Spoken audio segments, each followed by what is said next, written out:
Abra sua Bíblia no Evangelho de Lucas, capítulo 11, ou acompanhe também comigo aqui no telão. Lucas, capítulo 15. Enquanto isso, irmão, eu acompanho um irmão que prega sobre a graça, e eu vou ler um testemunho da igreja deles, que eu vi num livro. E diz assim, ó: um precioso irmão na minha igreja começou a vida começou a dar uma reviravolta quando ele recebeu Jesus. Todavia ele lutava com o hábito de fumar. Ele fumava por muitos anos e nem um dia se passava sem que fumasse ao menos um maço de cigarro. Ele compartilhou comigo que sentia realmente enjoado cada vez que fumava. Sentia-se condenado, fale comigo, condenado. E constantemente ouvia a voz do acusador bombardeá-lo com acusações. Como você tem coragem de chamar a si mesmo de cristão? Olha para você, você ainda fuma, é fumante. Desista, você não é digno de ser um cristão, você é um hipócrita. Ele continuou ouvindo essas acusações, e quanto mais as ouvia, mais fumava. Ele contou que realmente tentava reunir toda a sua força de vontade para superar esse hábito destrutivo, mas simplesmente não conseguia. Ele sabia que seu corpo era o templo de Deus e sinceramente queria glorificar ao Senhor, mas não tinha forças para se libertar daquele hábito, e começou a se autocondenar. Estava a ponto de desistir de vez. Foi quando ele ouviu a pregação que o Espírito Santo trazia para convencê-lo que mesmo fumando ele ainda era a justiça de Deus em Cristo Jesus, e que quanto mais ele cresce que era justificado por causa de Jesus, a pregação dizia que mais seu comportamento começaria a se alinhar com o que ele desejava, que era ser liberto do vício. Então ele começou a confessar diariamente, mesmo fumando: eu sou a justiça de Deus por meio de Cristo. Toda vez ele acordava, todo dia parava no espelho e dizia: eu vejo um homem justo nesse espelho. Mesmo quando ele sucumbia à tentação, acendia um cigarro e fumava, e ainda confessava: eu sou a justiça de Deus por meio de Cristo. Nesse exato momento, eu aqui fumando, mas Jesus me vê como justo. Esse irmão realmente creu que era justificado, não por causa do que fazia, mas por causa do que Jesus fez. E quanto mais cria que era a justiça de Deus, a partir deste ponto, ele tentava largar o vício há anos, irmão. A partir desse ponto, o vício da nicotina começou a definhar. Ele começou a ter uma força sobrenatural para reduzir o consumo diário de cigarros. Começou a substituir a voz do acusador que dizia: você é um hipócrita, como tem coragem de se considerar cristão? Pela voz do Espírito que declarava: você é justo aos olhos de Deus, porque Deus te vê tão justo como Jesus Cristo. A voz do Espírito se tornou mais e mais alta, até que suprimiu dentro dele completamente a voz do acusador. E esse irmão, finalmente, parou de dar ouvidos à voz da condenação. Um dia, escute aqui, irmão, ele acordou e percebeu que seu desejo por cigarros não existia mais no seu interior. Aleluia! Ele foi liberto de um hábito destrutivo simplesmente ao crer na voz do Espírito e se ver como a justiça de Deus todos os dias. O simples fato de ser fiel em confessar: eu sou a justiça de Deus em Cristo, e não mais aceitar a voz da condenação por causa daquele vício, liberou um poder sobre a sua vida que extinguiu gradualmente a força daquela dependência. Esse é o poderoso Jesus. Aplauda a Deus aí bem forte, irmão. Glória a Deus. Diga assim: isso é a graça. Fala de novo: isso é a graça. Lucas 15, 11. Continuou: certo homem tinha 2 filhos. O mais moço disse ao pai: pai, me dá a parte dos teus bens que me cabe como herança. E o pai repartiu os haveres. Passado não muitos dias, o filho mais moço, ajuntando tudo o que era seu, partiu para uma terra distante, e lá dissipou, gastou, acabou com todos os seus bens, vivendo dissolutamente. Depois de ter consumido tudo, sobreveio àquele país uma grande fome, E aquele menino, longe do pai, começou a passar necessidade. Então ele foi e se agregou a um dos cidadãos daquela terra, e esse o mandou para os seus campos para guardar porcos. Ali ele desejava comer a comida que os porcos comiam, mas ninguém lhe dava nada. Então, caindo em si, disse: quantos trabalhadores do meu pai têm pão com fartura, e eu aqui morro de fome. Levantar-me-ei, irei ter com o meu pai, e lhe direi: pai, pequei contra o céu e diante de ti, já não sou digno de ser chamado teu filho, pode me tratar como um dos teus trabalhadores. E levantando-se foi para seu pai. Vinha ele ainda longe, quando seu pai o avistou, e o pai, compadecido dele, correu na direção do menino, o abraçou e beijou. E o filho disse: pai, pequei contra o céu e diante de ti, já não sou digno de ser chamado teu filho. O pai, porém, disse aos servos: traz depressa a melhor roupa, vestiu, põe um anel no dedo e sandálias nos pés.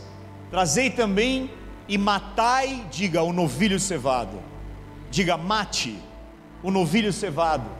Comamos e regozijemo-nos. Vamos ver juntos para encerrar. Porque este meu filho estava morto e reviveu, estava perdido e foi achado.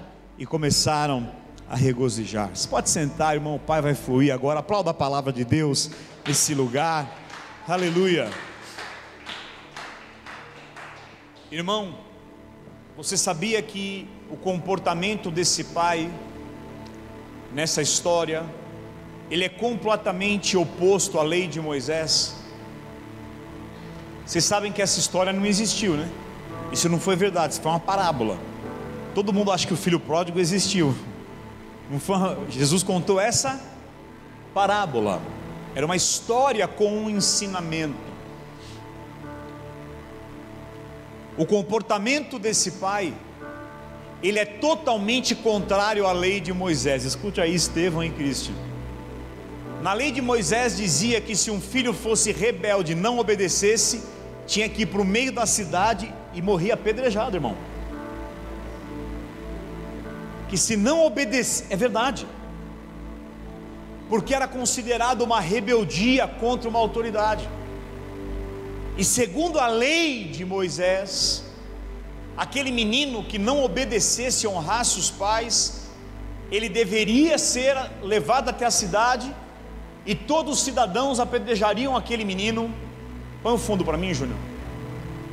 E, por favor, e aí, todos que vissem aquilo deveriam temer, e assim, entre aspas, aquele mau comportamento, aquilo era arrancado do meio daquelas pessoas e daquela cidade.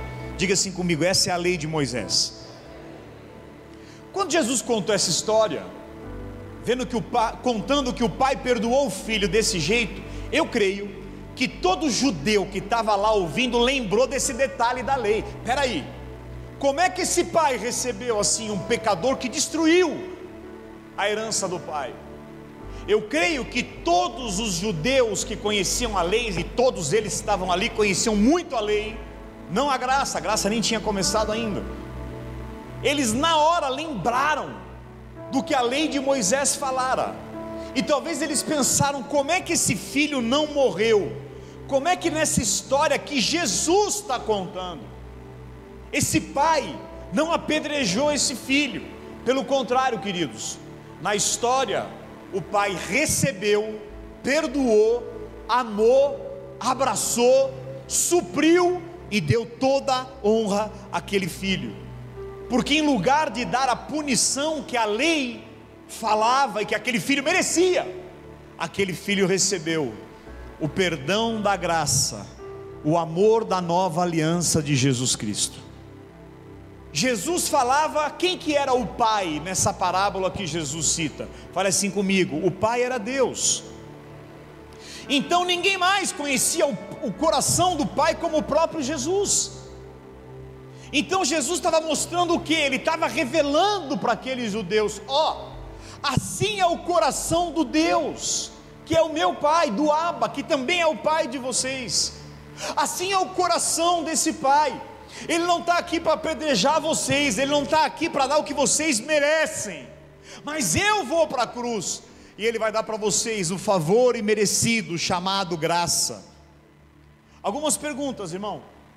Nessa época, Jesus já tinha morrido? Não. Então eles viviam ainda debaixo da lei, porque a graça só começa após a morte do Senhor Jesus na cruz.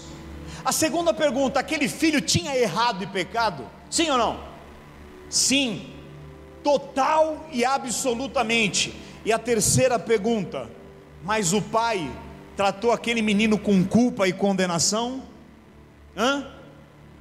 Na história de Jesus, o pai trouxe sobre aquele menino apedrejamento da lei? Será que o pai tratou aquele filho de uma maneira hostil? Primeiro eu vou te acusar, vou te condenar, e depois eu te aceito? Não. Aquele menino não precisou fazer nada, simplesmente o pai correu na direção do pecador e o abraçou. Fale comigo assim: ele corre na minha direção e ele me abraça. Aleluia. O pai nem deu ao filho a chance de terminar o discurso que ele tinha ensaiado. O pai nem deu ao filho a chance de terminar o discurso que ele ensaiou para se apresentar na presença do pai. Mas o pai já interrompe. Não, para de falar, não precisa. O pai o interrompeu, querido, não para condená-lo e nem para acusá-lo, mas para agarrar ele pelo braço, encher ele de beijo, de carinho, de amor. O pai não interrompe para trazer sobre aquele filho condenação, mas o pai interrompe o discurso daquele menino para dizer: esquece tudo, eu te amo. E Jesus ali, ele começa a descortinar aquela sociedade presa na lei de Moisés, o prenúncio do que seria a graça, que eles não seriam mais tratados de acordo com regras, mas que eles seriam tratados pelo infinito amor. E ao invés de trazer condenação, para pensar, você pega, dá toda a tua herança, só pai e mãe vai entender o que eu vou falar agora.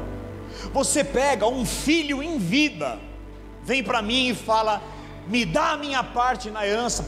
Primeiro, que já é um baita de um interesseiro.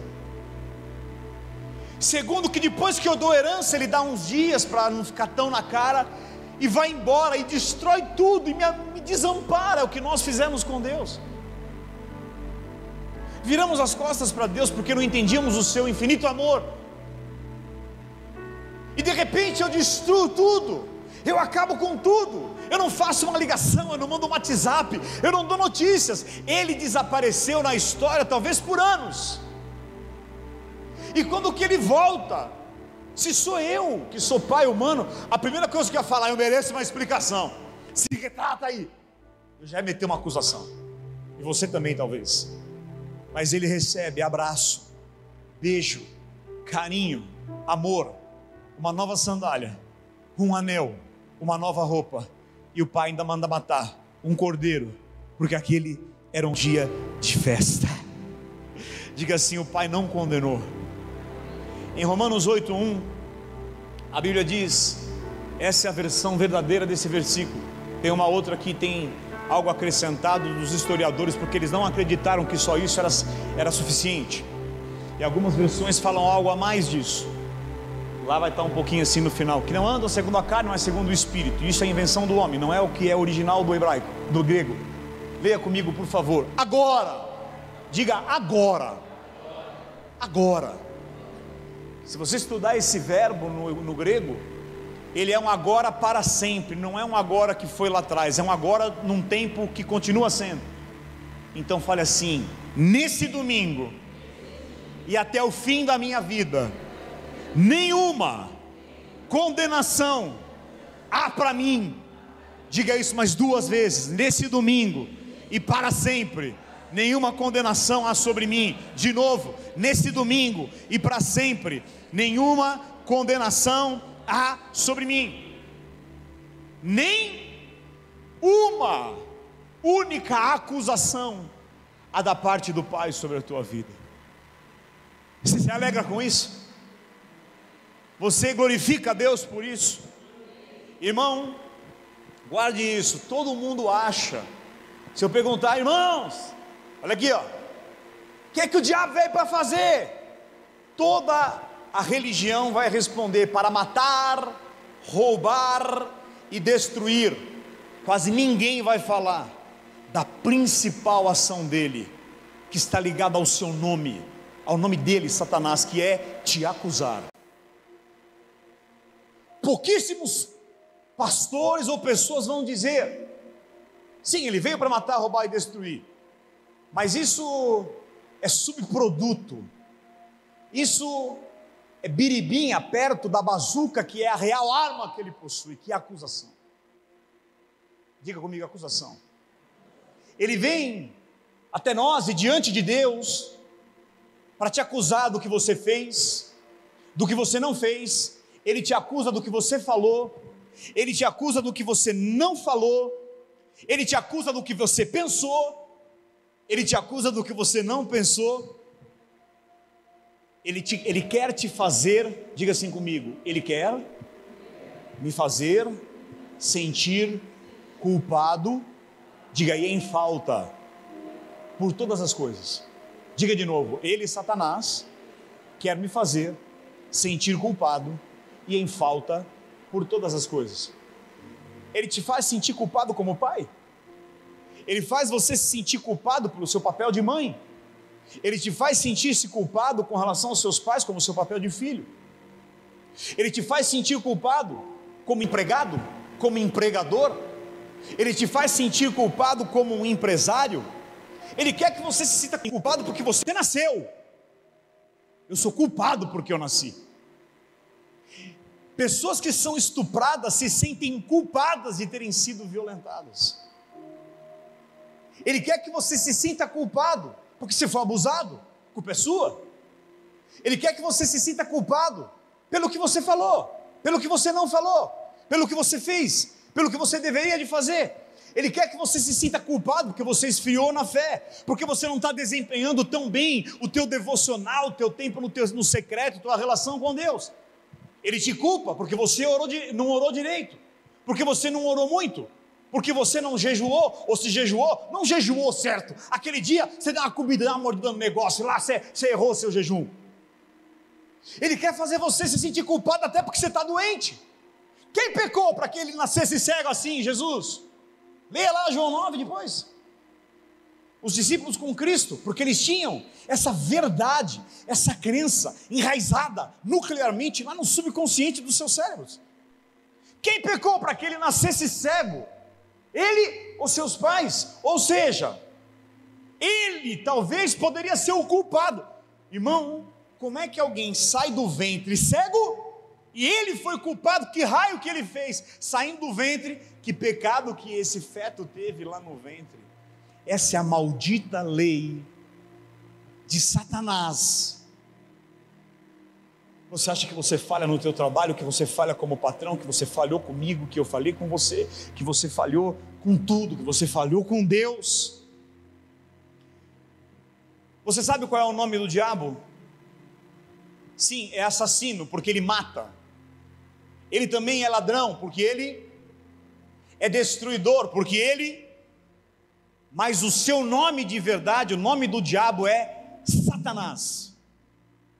E o nome Hassatan, ou Satanás no grego, é o acusador. Esse é o papel dele. A palavra demônio significa ser de informação. A principal informação que ele quer trazer é a sua culpa. O diabo é um anjo também, caído. E a palavra anjo é mensageiro. Mensageiro nos traz mensagens. Qual é a mensagem que ele quer te trazer?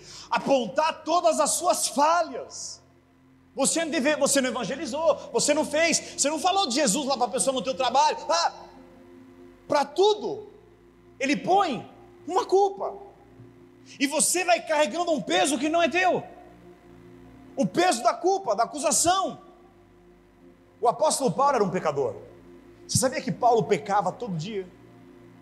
Paulo tinha uma fraqueza, a gente não sabe direito, mas ele pecava. Isso assolava Paulo. E ele fala, o que eu não quero é o que eu estou fazendo todo dia. Mas ele fala daí, graças a Deus por Jesus Cristo. E aí ele engata em Romanos 8:1. Agora, pois, nenhuma. Não é só pecado aqui não, meu querido. Pecado é 1% das condenações e acusações. Porque se o diabo, agora que você entendeu a graça, ele não te pega mais na acusação do pecado, ele quer te colocar em um dos seus papéis. Você está no culto, você sente sono. Você está no culto, você sente alegria, você sente tristeza, você está pensando em outra coisa. Olha lá, você não é um bom cristão. Diga assim comigo, ele é o promotor contra mim. Irmão, o que um promotor faz diante da polícia, do juiz? Ele quer apontar as suas falhas. Jamais Satanás vai mencionar um ponto positivo teu para você. Ele só menciona quando nós somos egoístas, arrogantes, para nos insuflar no nosso ego, para lá na frente nos derrubar. Aí ele elogia, você é demais. Porque aí ele quer pegar aquela pessoa no orgulho. Mas a verdade é que Satanás, ele nunca vai mostrar algo bom, mas qualquer unha de falha, ele quer te acusar. Escute o que eu vou te falar agora.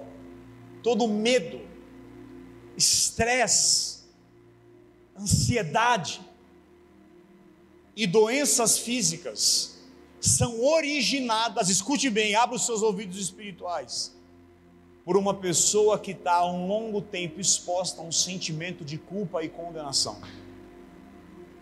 Vou repetir isso. Medo, ansiedade, estresse, fala comigo, medo, ansiedade, estresse e todo tipo de doença vem quando alguém está exposto por um longo tempo, diga assim, por um forte sentimento de condenação, de acusação e de culpa.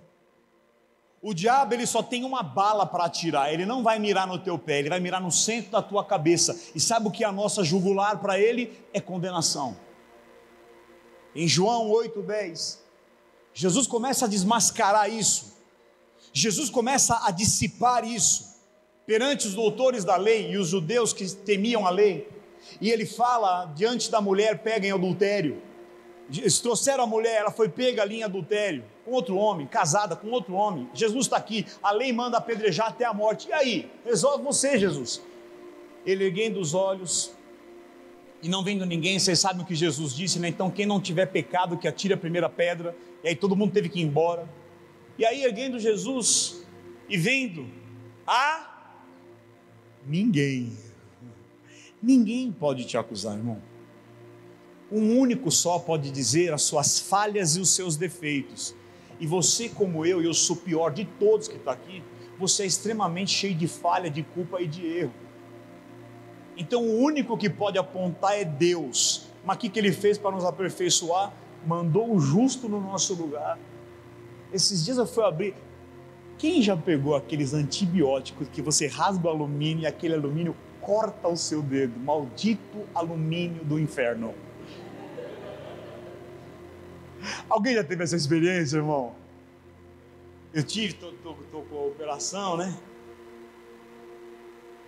Eu não sei, é um rasgado que dói daquele alumínio, né? Ele é bem grosso assim.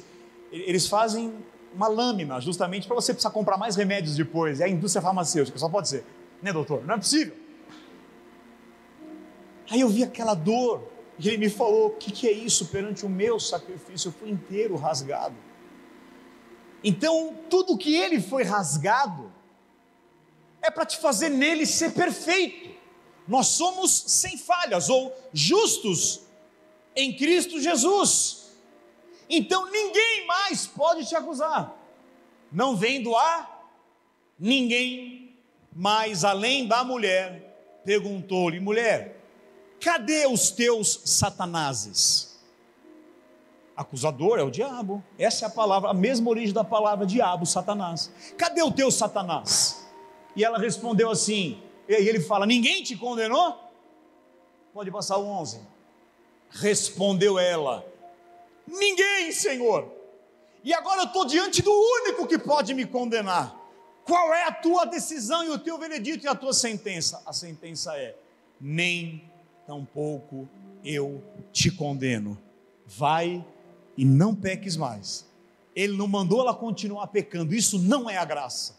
Ele não mandou ela continuar no erro, isso não é a graça. Ele falou: eu não te condeno, vá e não peques mais. Irmão, tem um detalhe aqui, que é a maravilha dádiva da não condenação, veio antes de ele falar para ela não pecar mais. Primeiro Deus fala: eu não te condeno. Diga primeiro. Ele me diz: eu não te condeno. Depois ele me diz: filho, vai e não peques mais. Essa sequência, ela define tudo para nós. Ele não poderia ter falado: não peques mais, eu não te condeno. Talvez estivesse tudo bem e nenhum de nós iria perceber esse detalhe. Mas o fato de primeiro ele falar: eu não te condeno, ali ele destrói Satanás na vida daquela mulher. Primeiro ele não te condena, depois ele diz para você: vá e não peques mais. Mas a igreja hoje não é assim. Ela fala assim: primeiro, se santifique, vá e não peque, e aí nós não te condenamos, e aí Deus te aceita, haja da maneira correta, e aí você será recebido. A igreja de hoje inverteu as prioridades do próprio Cristo. Põe a mão no seu coração e diga: ele não me condena. E depois ele me diz, quando eu entendo que não há condenação de nada do meu passado, aí ele me diz depois: vá e não peques mais. É por isso que tem tanta gente se afastando das igrejas, assustadas. Não é porque elas estão se rebelando contra Jesus, é porque não foi apresentado para as pessoas o Jesus que dá ao pecador culpado a dádiva de não condená-lo e culpá-lo, mas de perdoá-lo. Eu não te condeno, eu te perdoo primeiro, aí você vai e não peques mais. Você pode aplaudir esse amor de Jesus por nós? Você pode dar um amém? Irmão, voltando ao filho pródigo, aquele pai se preocupou com as intenções do filho. Aquele pai, deixa eu ouvir, vem cá, menino cachorro, deixa eu lhe dizer, por que você está voltando? É por amor? É por amor que você está de volta? É porque você está arrependido de verdade? Por quê? O pai sondou os porquês daquele menino? Sim ou não? Não. Deus não quis saber as intenções. Ele não queria saber se as intenções daquele menino eram boas ou más. Vamos falar a real. Por que o menino voltou para casa, irmão? Por fome. Fome. Ele não voltou por amor. E o pai sabia o pior, e o pai sabia, ou o melhor, o pai sabia. Ele voltou por arrependimento? Ele voltou por amor? Porque ele queria a cura? Porque ele caiu em si e percebeu o quão maravilhoso o pai era? Não. Tudo era dinheiro e comida e material. Os trabalhadores têm pão, eu sou tratado desse jeito, os trabalhadores são melhor que eu estou com fome, eu vou voltar. Ele não pergunta nada. Tem gente que fala assim: não, eu comecei a vir na igreja, eu já ouvi isso muitas vezes, eu não queria Deus, eu só vim para acompanhar minha filha, só vim para acompanhar meu marido. Não importa se a sua intenção é pura ou não, você vai ser atropelado pelo amor. Não importa qual é a tua intenção. Ai, bispo, fulano só está vindo na igreja por causa do marido, ela só está vindo por causa do esposo. Não importa. Ainda que a minha intenção, vamos falar real, a maioria de nós aqui fomos para a igreja porque nós estávamos um lixo, irmão. A maioria de nós aqui, nós viemos para a igreja porque a gente queria de Deus alguma coisa, sim ou não? Não tem problema para Ele. Não tem problema. Aquele pai não estava interessado em quais eram as intenções do filho. Ele correu, beijou e agarrou aquele menino pelo pescoço. E eu vim te falar hoje, essa é a reação de Deus quando a gente erra conosco. Essa é a reação. Jesus estava mostrando qual era a reação do Pai a nós que somos pecadores, mesmo quando falhamos com Ele. Irmão, é só você, olha bem para mim, dá um passo na direção dEle, e Ele vem correndo. Essa história de achegai-vos a Deus, e Ele se achegará a vós. Se você der um passo, Deus dá um. Se você der dois, Deus dá dois. Tire do seu cérebro isso. Quando Ele te vê, Ele já sai correndo. Ai, filho, eu quero te abraçar, meu filho. Como é que esse homem com essa cirurgia está conseguindo correr? Aleluia. Diga assim comigo: Ele quer me abraçar, Ele quer me beijar, Ele quer me encher de amor. Ô irmão, se você entender isso aqui vai ser a cura para o teu relacionamento com os teus pais no passado. Essa semana eu conversei com um menino que falou para mim: eu sou homossexual, minha igreja me rejeitou, minha mãe me rejeitou. Eu não vou falar o nome, mas uma determinada igreja, religião. E a mãe dele falou assim para ele: era melhor eu ter em casa um assassino do que você. E Deus permitiu de eu ter agora um processo de coach que eu estou fazendo com ele. E eu explodi a cabeça dele já na primeira sessão. Eu falei coisas que não dá para falar aqui, mas que é o Evangelho, a verdade da graça. E ele falou para mim: para ajudar, Leandro, eu ainda sou fruto de um adultério, e minha mãe até o 8º mês me falou que pensou em me abortar, mas aí eu nasci. E eu falei para ele: você foi profundamente amado. Não, como eu fui amado? Eu falei: cara, você está aqui na minha frente, eu e você foi profundamente amado e desejado. A maior bênção na sua vida foi sua mãe, sua igreja te rejeitou, você saber que você nasceu de um adultério e ainda que ela desejou te abortar, e o pai, quando soube que a mulher estava grávida, desapareceu. Até hoje ele não sabe nem quem é o pai dele. Só que hoje ele é um cara de 23 anos, mega bem sucedido, porque as dores do passado, claro que tem coisas para ajustar no emocional, mas são essas dores do passado que construíram esse grande homem que ele é hoje. Aí ele falou: você é pastor? Sou. Então, eu tenho um namorado e assim. Eu falei: amém. Não, mas eu estou traindo ele. Eu falei: Jesus, aleluia. Eu falei: você é amado, cara. Sabe o que Deus vê quando Ele olha para você? Ele vê Jesus. Como assim? Não, a minha igreja disse isso, a minha mãe disse isso. E eu falei: ama a tua mãe, ama a tua igreja, ama o teu pai que você não conhece. Essa é a verdade. Esse filho representa cada um de nós aqui, cada um nas suas falhas, cada um nos seus erros. A gente usou Deus, irmão, a gente quis só, a gente se aproximou dele, talvez até hoje ainda, porque eu quero alguma coisa. Mas aí o amor traz a cura completa. Fala comigo: o amor traz a cura. O pai quis vesti-lo, e o pai colocou nele a túnica, justiça, as sandálias. Vou corrigir agora até o caminhar, filho. O anel, mesmo tendo feito tudo errado, eu te dou autoridade. E o melhor, manda matar. Essa foi a frase da boca do pai: manda matar o cordeiro por causa dele. Tem gente aqui e que está me assistindo, e que isso aqui vai ser recortado, e você vai receber esse vídeo, e que você ouviu assim: você não vale nada, ninguém olha para você, você não tem valor, ninguém quer saber de você. Você é fruto de alguém que quis te abortar, de um adultério. Teu pai te abandonou, Tem pessoas aqui que ouviram: você não tem valor nenhum, ou você foi durante uma infância criado ouvindo coisas do tipo: qual é o teu valor? E coisas que aconteciam, elas foram ratificando, fortalecendo esse entendimento de que de repente eu não tinha valor nenhum.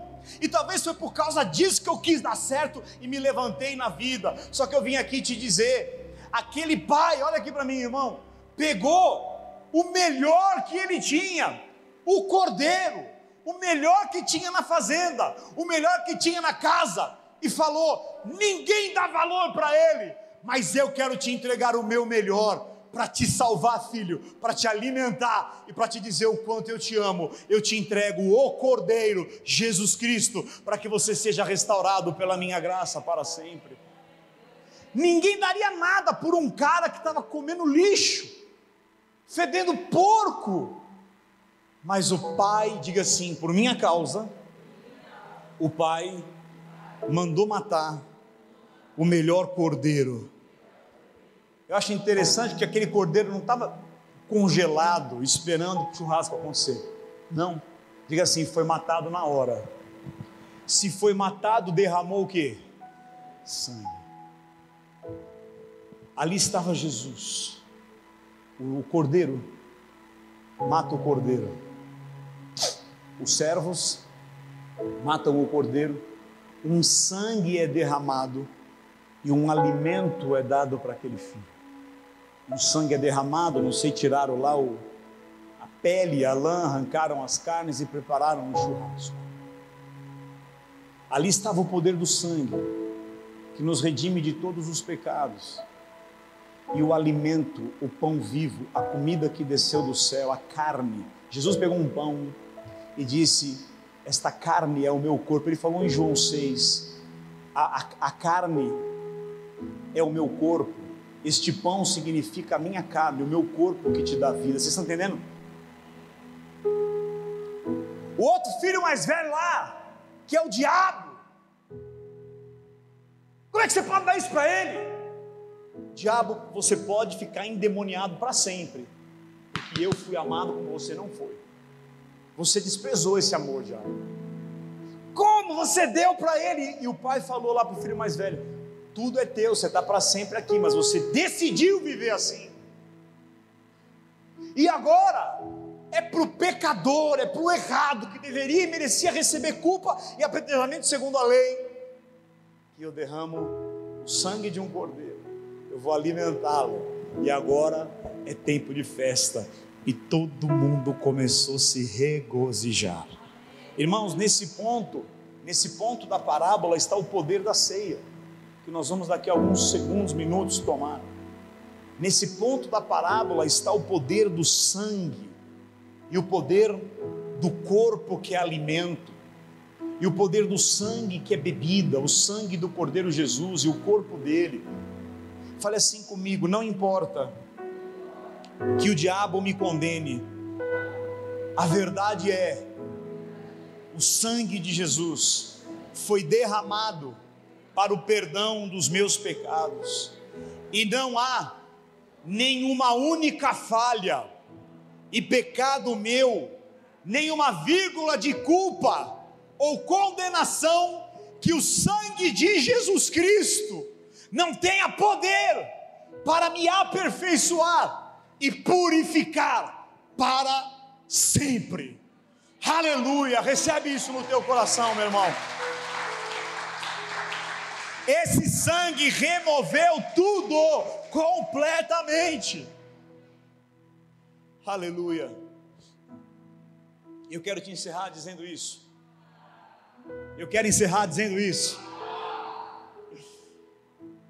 Muitas pessoas clamam pelo sangue de Cristo. Fale comigo aqui assim: proteção. Muitas pessoas, e não é errado, tá?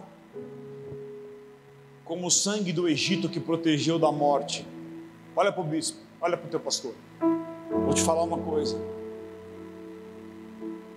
o principal poder e motivo do sangue não é só a proteção, é a extração, é a remoção, é o perdão eterno e completo de todos os seus pecados e a quebra eterna de toda culpa. Hoje acabou esse tempo de culpa sobre a sua vida. Eu vou dizer isso mais uma vez. Quando Jesus pegou o cálice, ele não falou: esse é o meu sangue para proteção. Nós vamos ler isso. Cris, coloca para mim Mateus 26, 26. Olha o que ele disse.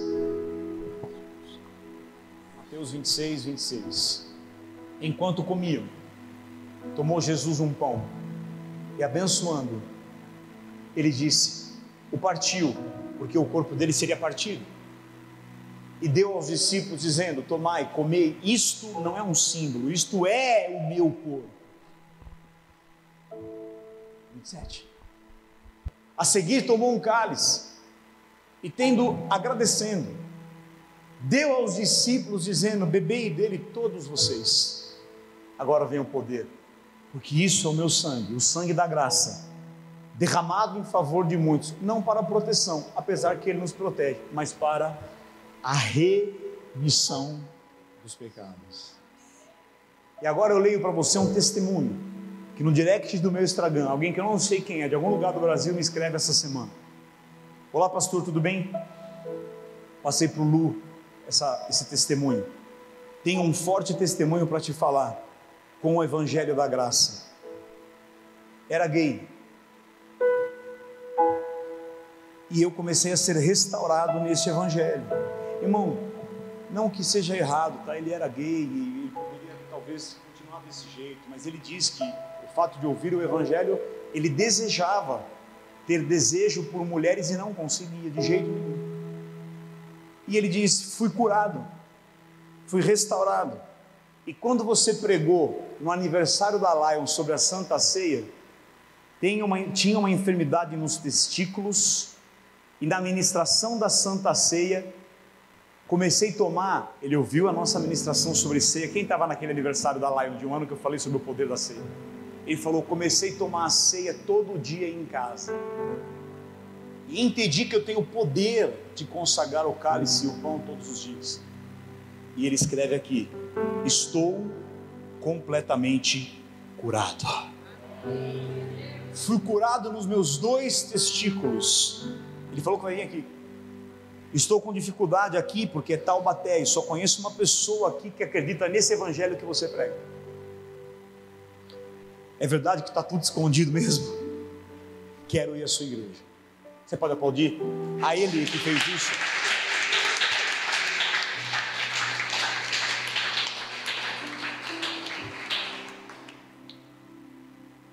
Querido, olha aqui. O pecado entrou pela boca de Adão, e o poder da cura, da santificação e a remissão dos pecados também entra pela nossa boca. Cada vez que a gente come e cada vez que a gente bebe, se pela boca entrou, aí vem o sacrifício de Cristo. E cada vez que a gente come esse pão, cada vez que a gente bebe esse cálice, crendo nessa verdade, seu corpo é sarado. Porque veja, fale assim comigo: o pão, pegue o seu pãozinho, faz a boa aí, irmão. Diga assim: o pão é para a cura. Diga de novo: o pão é o corpo. Irmão, o meu talho no dedo foi pequeno, mas fiquei irritado, me doeu, e aí todo lugar que você encosta, dói. Mas Jesus não teve um cortinho no dedo. Então, ele disse, e a revelação que o Senhor Jesus nos trouxe no dia da ceia aqui, que eu falei, que eu ministrei, aliás, irmão, já pedi algumas vezes, você não fez. Vá no YouTube, Lion Church. Tem uma outra Lion Church, que é até de uma amiga minha, que é aqui de Osasco, que é a Lion Prophetic Church. Uma igreja maravilhosa, mas não é a nossa. Tem lá a Lion Church, você vai ver, o leão é a nossa.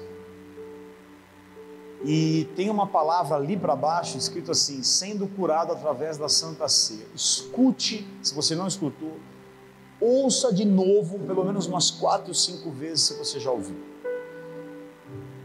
E aí o Senhor nos ensinou que esse pão agora, diga assim, isso não é um símbolo, é o corpo de Cristo. Segure o corpo de Cristo. E Deus nos revelou aquele dia, qual é o motivo desse corpo? O sangue é para o perdão, alguns já sabem, e o corpo é para quê? Cura, fala cura. Você não está doente porque você errou ou pecou, ou porque é maldição familiar. Você está doente porque a sua cura está a caminho. A sua cura vai se manifestar. Hoje é dia de cura nesse lugar. Então, com esse pão nas suas mãos, feche os seus olhos. Enxergue essa enfermidade, não a sua enfermidade, porque você não tem enfermidade, mas enxergue essa enfermidade agora sobre o corpo de Cristo na cruz. Você em casa, pegue também uma bolacha, um pedaço de pão. Enxergue essa enfermidade agora sobre o corpo de Cristo na cruz. Ele carregou, Ele sentiu. Aleluia, aleluia. Enxerga no corpo dele. E há um princípio, se você conseguir enxergar uma enfermidade que hoje está na vida de alguém que você ama, ou no seu corpo, em Jesus na cruz, ela não pode habitar em dois lugares ao mesmo tempo.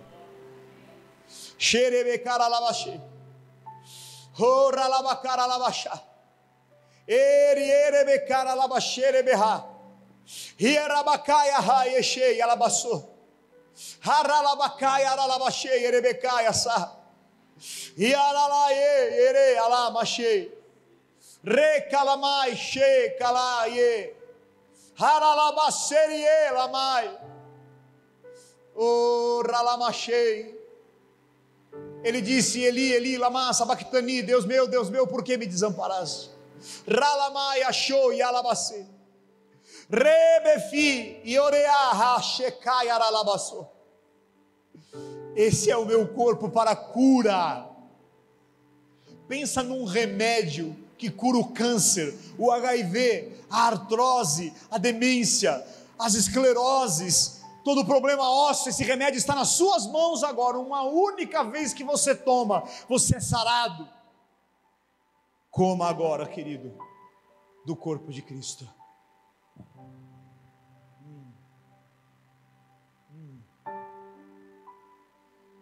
Aleluia, aleluia.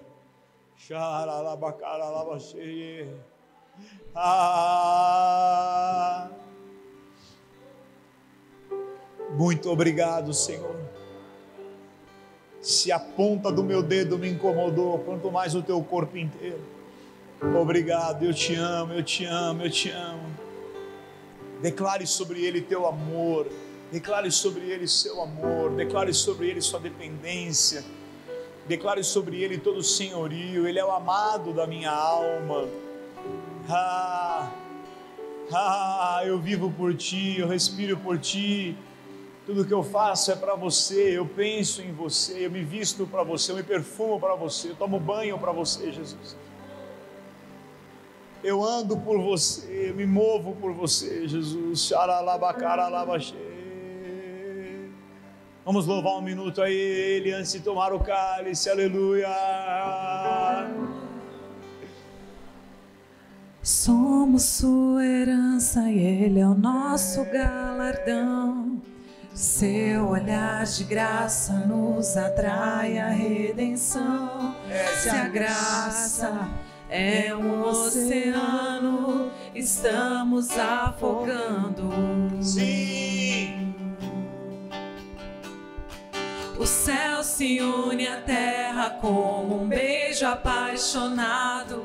Meu coração dispara em meu peito acelerado.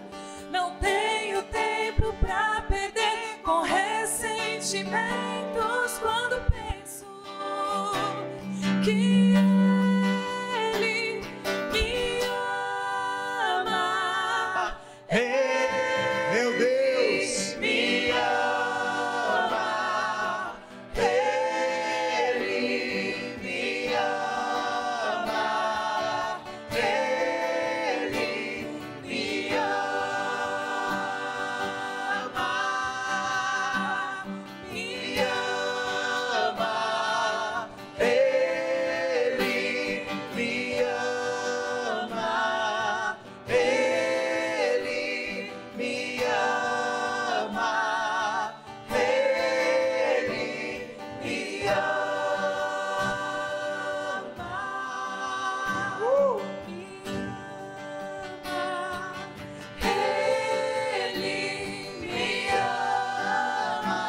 Isso é a verdade. Ele me ama. Ele me ama. Tem ciúmes de mim. O seu amor é como um furacão e eu me rendo ao vento de sua misericórdia.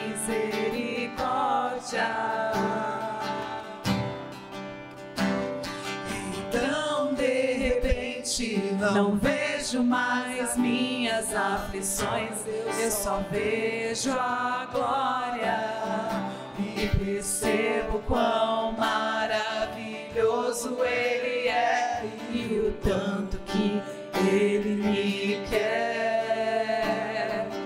Oh, Ele me amou.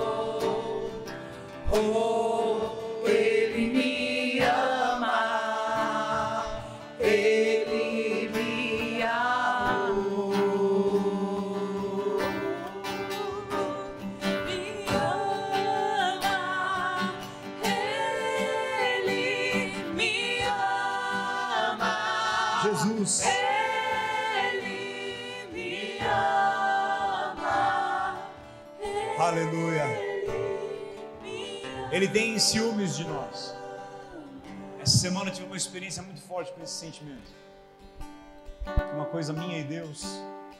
Mas eu entendi o que é Ele se sentir traído quando nós adoramos outras coisas e o ciúme que Ele sente.